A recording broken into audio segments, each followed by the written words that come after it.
That's some pretty nice light coverage, huh? Well, watch this.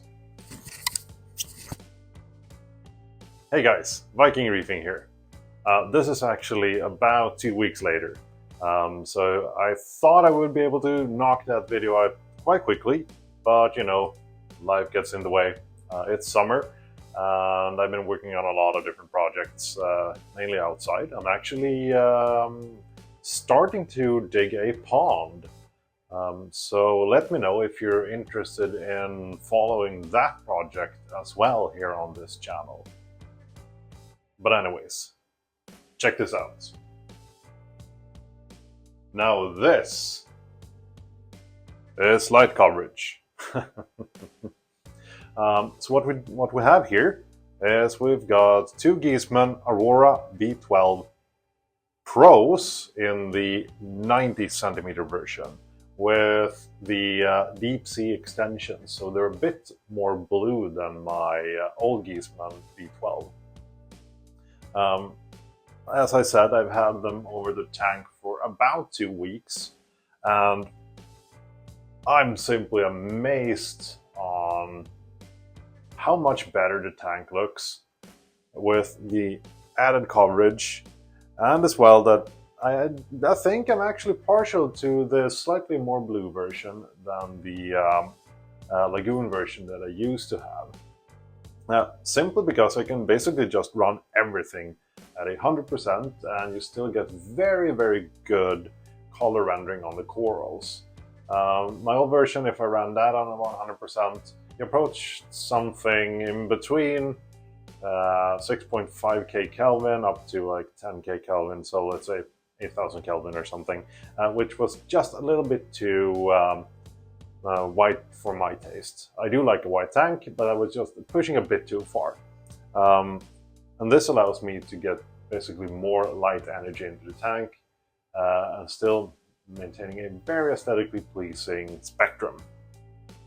What really does this for me is just the enormous amount of light coverage. I'm basically just covering the entirety of the tank with light, and this is how reef tank lighting should be done, in my opinion. I was very happy with my old V12, and I think this is probably the best layout of any fixture on the market for a SPS dominant tank like I have. So you still have the focused pucks and the matrix sections. A couple of observations which I've seen over the last couple of weeks is, like, the main one is that my KH uptake has actually increased quite drastically. I believe I was running my calcium reactor at about 15% or so before I made the switch, and now I'm approaching 25%, so that's quite a difference. And I'm actually not even running these lights on the max setting just yet, simply because I don't want to shock the corals with more light, since I've both increased the actual power output of my lighting as well as the spread, and some of the acros and corals on the fringes of the tank, they did grow very well with my old light, but obviously they're going to be getting a lot more light with my new setup. One other thing that I like is that these are the new Pro versions of the Auroras. So they run on the completely new Link Pro app, which is freaking awesome. I'd say that it's a huge upgrade over the old Link app, which in truth wasn't really bad. But the main downfall of that app was that it ran on Wi-Fi, which is, this runs on Bluetooth. And personally, I'm more partial to Bluetooth, at least. Simply, well, at least one of the main reasons was that sometimes my phone would jump onto the Aurora network and like, I'm not getting any Wi-Fi here, what's wrong? I was actually connected to my lights, so that was kind of a headache sometimes. The overall look and feel of the app has also been updated, and it looks a lot sleeker, and I'd say that it's a lot more user-friendly as well. And if you've been in reefing or fish tank keeping for a while, you know that German companies sometimes aren't that great with apps. So this was a pleasant surprise that you have a very easy to understand and responsive app. I think this came out very nice. I'm thinking about perhaps 3D printing some brackets just to make sure that these two lights are perfectly aligned with each other. Oh, I'm going to be cleaning up those cables in a minute. I was just wanting to give it some time to see if I wanted to make any adjustments before I cut those completely off. I also like that they now use a white cord for their lights. My old Aurora had a black cord. I think the white one looks a heck of a lot better. As I said, they still are with like the same configuration. So they have focused pucks. So the 90cm version has 2 focused pucks and matrix sections, which are the diffused sections. So you can buy these things with like a standard, which come with 1 light bar per diffused section, and you can upgrade them to these deep blue ones as an extension, so you get even more lights and you get more blue light, which a lot of people I think will find to be very appealing. But the most important part is, how does the tank look? And I would say the tank looks freaking amazing. I mean, look at this coverage. Everything is perfectly illuminated.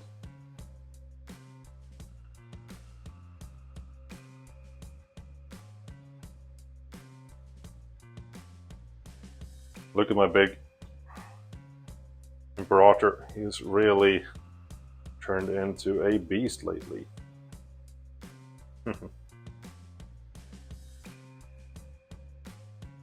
This is a 200cm tank, and I got tons of light even towards the edges, which I find very impressive.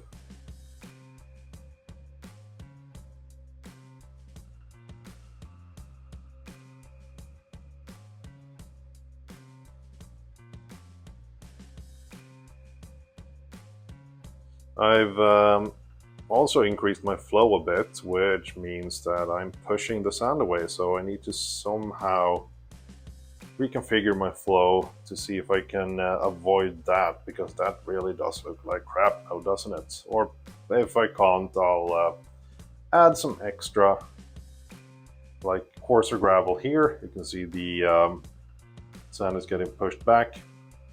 We'll see what we do about that.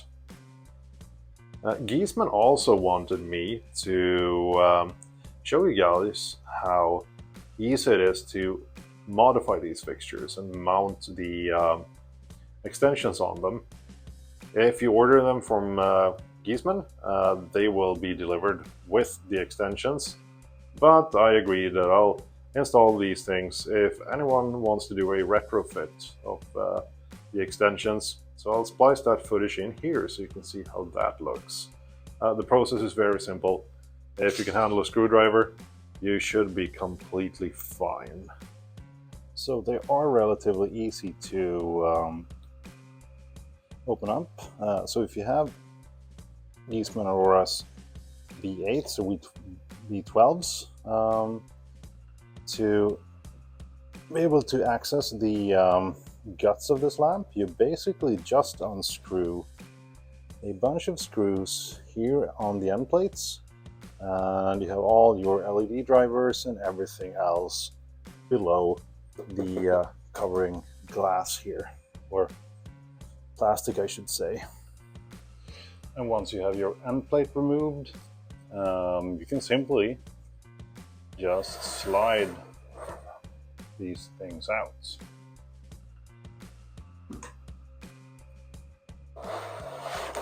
We'll go for these.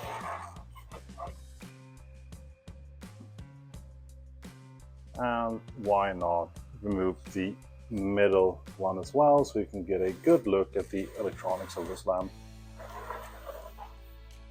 And here we go. Here are the guts of a Giesemann Aurora V12. So if you happen to have a light with just one of these matrix modules, the light bars, and sometimes in the future you want to upgrade it. Let's say that they release a new pulsar light that you like the look of, you like the spectrum of it. So you can simply just either just swap this one out, or you can see here you got two rails, one here and one here, and you can mount one pulsar on each of them. When you just have one, you'll have a aluminum kind of stopper or something here, which you will need to remove. A pair of needle nose pliers or something like that does the job well, just to remove that thing.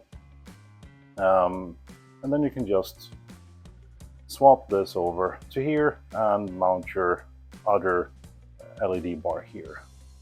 So that's very cool. The easiest way that I found of removing one of these is just take a flat-headed screwdriver.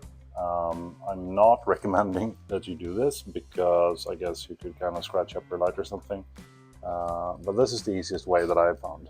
So just take your flat-headed screwdriver like this and just give it a little bit of a whack. Apparently give it another whack.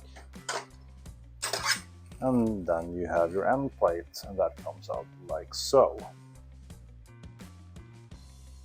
We got some zip ties here.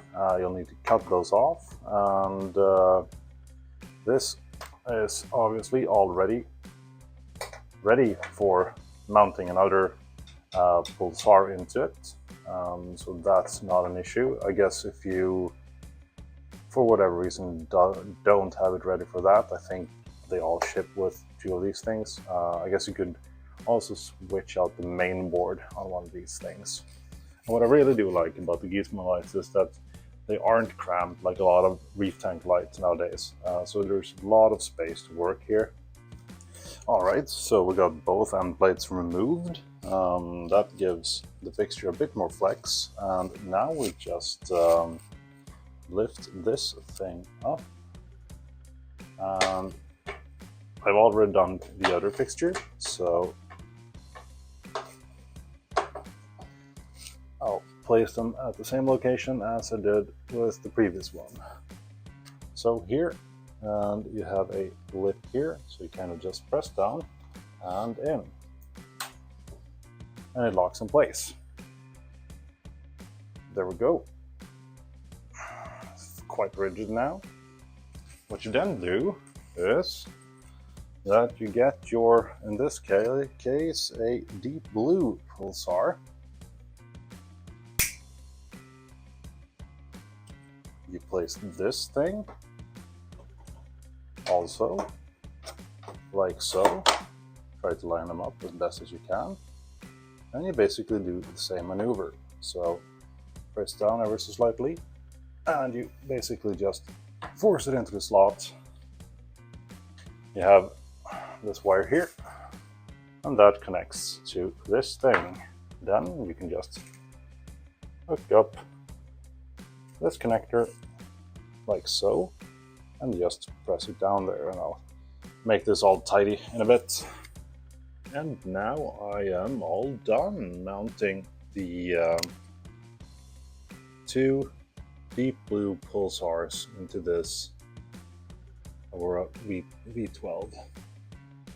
So now it's just a matter of putting back the protective plates and the diffusion plates and the end caps, and then we should be good to go. Hopefully everything will turn on just fine when I plug this bad boy back in. See in a bit. And yes, we do have light. But yeah, overall, I'm over the moon with these lights. Can't say basically anything bad about them. And especially since I can see a quite a marked increase in my alkalinity consumption. Obviously my corals are very happy as well. So I'm now running close to 1,000 watts over this tank, and I think that's probably ideal for a tank this size, honestly.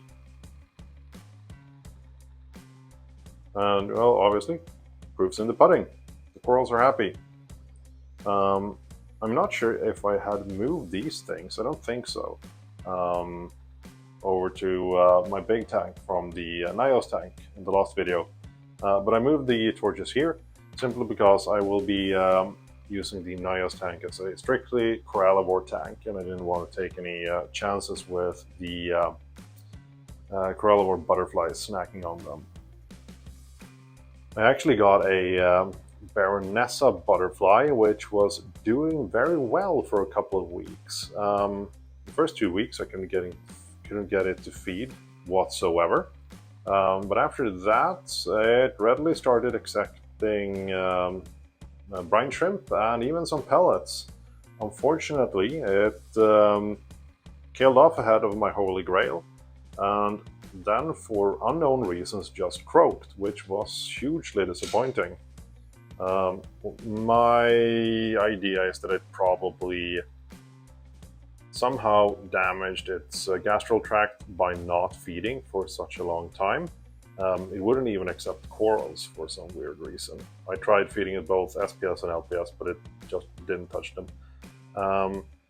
But after it started feeding, it killed one of those torch heads, and then it just croaked. It started losing weight even though it was feeding a lot. I fed it like 3 or 4 times a day with frozen foods. But yeah, shit happens, I guess. So that was basically it for this video. If you are interested in more in-depth information about the Giesemann Aurora V12s, I do have a full review video and deep dive in these fixtures. And I posted that, I believe, almost a year ago or something on the channel. So you can just search Giesemann Aurora V12 Viking Reefing and you'll find that as well. Please remember to hit that like button if you liked the video. If you do, the YouTube algorithm will be very happy with me and it'll share this video around a lot more. And I've seen that about 60% of my video viewers aren't subscribed. So if you like this kind of content, please hit the subscribe button. That will make me very happy. Alright guys, thank you for watching, be safe, happy reefing, and have a good one. Bye!